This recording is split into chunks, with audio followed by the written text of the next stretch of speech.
Bueno, antes que nada, buenos días, compañeros, compañeras.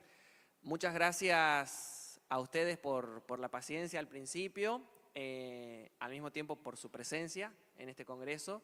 Saludar a quienes a través de la transmisión de YouTube nos están viendo en todas las jurisdicciones, en sus respectivos sindicatos, afiliados y afiliadas. Agradecer a la profe Hilda y en su nombre a la CEA también por esta invitación, a mi compañera Romina Rastía, por este panel, por este privilegio, que no deja de ser un doble privilegio. Primero por estar en el panel y segundo por estar en un panel de género siendo varón. Y siempre hago esta justificación y esta salvedad y me atajo cada vez que me toca hablar de cuestiones de género y diversidad, porque entiendo que los feminismos vienen trayendo una lucha desde las sufragistas en adelante que es histórica y que ha ido consiguiendo conquistas y ampliación de derechos,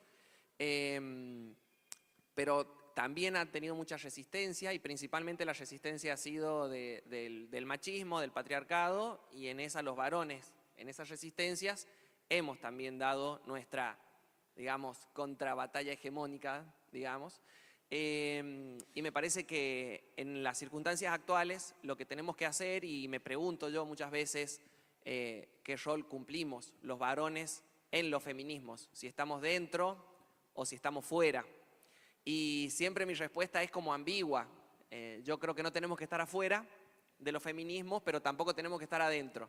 Porque me parece que son espacios donde las mujeres y las diversidades luchan por plantear la igualdad, justamente con el sexo opuesto, en términos binarios lo estoy diciendo en este caso, pero sí tenemos que orbitar. Los varones tenemos que orbitar los feminismos porque cuando yo participo de estos espacios aprendo también, a veces me toca hacer uso de la palabra y quizás traer una experiencia como lo voy a hacer ahora, pero eso contribuye un poco a la deconstrucción. Hay una cuestión, y en esto voy a tratar de hacer una transversalización de agendas, digamos, las juventudes. Tenemos principalmente 3 agendas: los derechos de la quinta generación, los derechos de las mujeres y las diversidades y los derechos de las juventudes. Entonces por eso tratamos en este panel de atravesarlos a todos, de transversalizarlos para hacer ese entendimiento.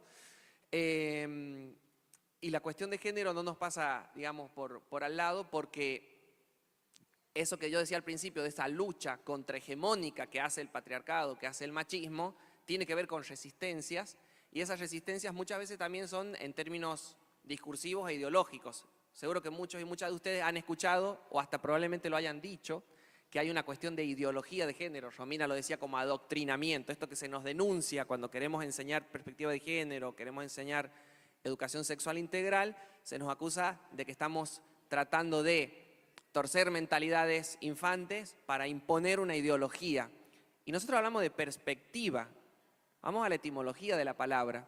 La perspectiva de género es una visión, es una mirada. Es una mirada de la realidad que nos han planteado las mujeres para mirar las desigualdades estructurales que hay a través del género, que en principio podemos ser binarios, decir varón-mujer, pero también atraviesa las diversidades. Y esas denuncias son justamente de desigualdades, donde nos colocamos los varones obviamente en la pirámide social.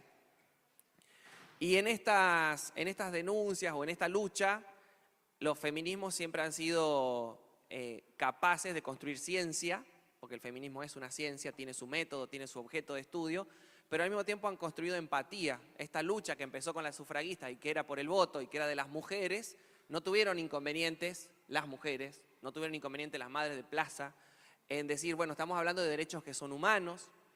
Entonces la agenda se amplió más, y después cuando entró la década del 2000, la agenda se amplió hacia las diversidades porque entendíamos que había minorías sexogenéricas que estaban excluidas. En la actualidad se incorpora el tema de las juventudes y de la agenda verde también, porque son intereses que nos interpelan a las generaciones más jóvenes, y se va ampliando la agenda y la discusión, pero al mismo tiempo se va complejizando, porque esto como una cuestión más analítica quizás, pero para el 2030, o sea, faltan apenas 5 años, más del 70% del electorado del mundo, es decir, de los electores potenciales en elecciones, sean presidenciales o sean legislativas, vamos a ser estas denominadas generaciones millennial o centennial. Es decir, van a ser generaciones con un muy bajo nivel de politización o de participación sindical o de participación partidaria y muy apáticas. Seguramente ustedes lo viven en cada una de sus provincias o jurisdicciones cuando hay elecciones anticipadas o desdobladas, que la gente no está yendo a votar. Bueno, eso tiene que ver con ciertos grados de insatisfacción democrática que atraviesan sobre todo las generaciones más jóvenes por falta de algunas respuestas. Y aquí, como ya para ser breve e ir cerrando, me parece que lo que tenemos que discutir también, cuando discutimos escuela pública, discutir esta cuestión de las desigualdades de género, discutir la cuestión de la exclusión de las posibilidades de jóvenes.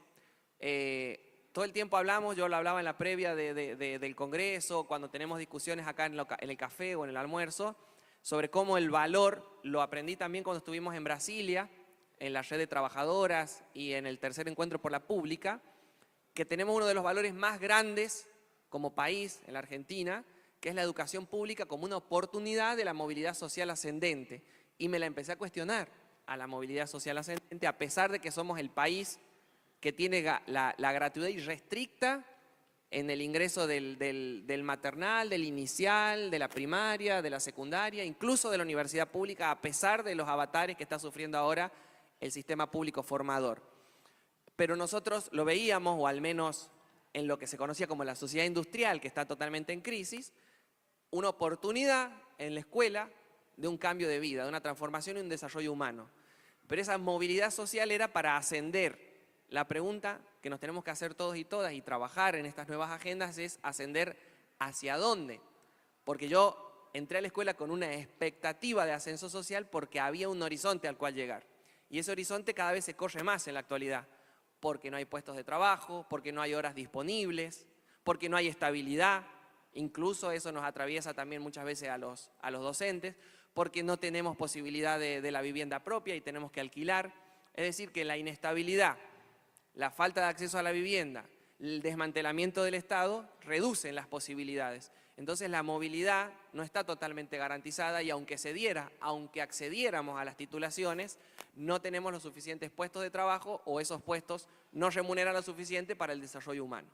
Y eso también es una denuncia que hacen los feminismos cuando dicen que, por ejemplo, las mujeres, por tener las tareas del cuidado, destinan muchos más recursos y por ende cobran menos. Y para finalizar, para no hacerme extenso, agradecer a Paulina que nos trajo de la red este cuadernillo que se llama Educar, Luchar y Cuidar, se pregunta. Hay uno para cada organización que les vamos a hacer llegar, así forme parte de sus bibliotecas e incorporen esta discusión al interior de los sindicatos porque es necesaria, urgente y porque no se agota. Muchas gracias.